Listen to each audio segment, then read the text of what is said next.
Sisi kama wachezaji tuko tayari kwa ajili ya mchezo huo. Tunaamini utakuwa ni mchezo mgumu na ni mchezo mzuri, lakini tumejiandaa vizuri na tunaamini tutafanya vizuri ili kuweza kutetea taji letu. Sisi morali yetu bado iko juu pale pale, tena ukizingatia tukiangalia kwa mchezo ambao ulipopanga kwa sasa hivi ni mchezo muhimu kati hata ile ambayo ingekuwa nyuma. Kwa sisi kama wachezaji tuko tayari na morali iko juu na tunaamini tutakwenda kupambana kwa asilimia zote kufanya vizuri katika mchezo huo.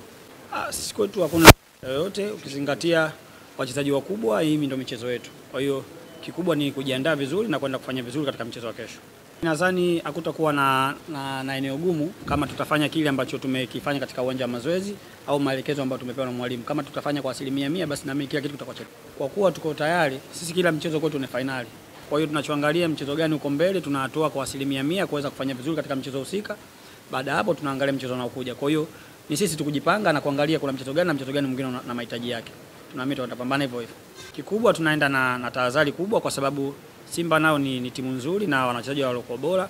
Kwa sisi kama wachezaji ni wajibu wetu kwenda kufanya vizuri na kupambana na kuweza kufanya vizuri katika mchezo mwingine tena.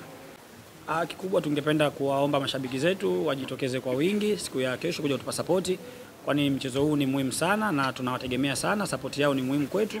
Na ambacho sisi tunaweza kuahidi ni kwamba tutaenda kupambana kwa asilimia 100 kuweza kufanya vizuri na kuweza kutetea taji letu. Asante sana.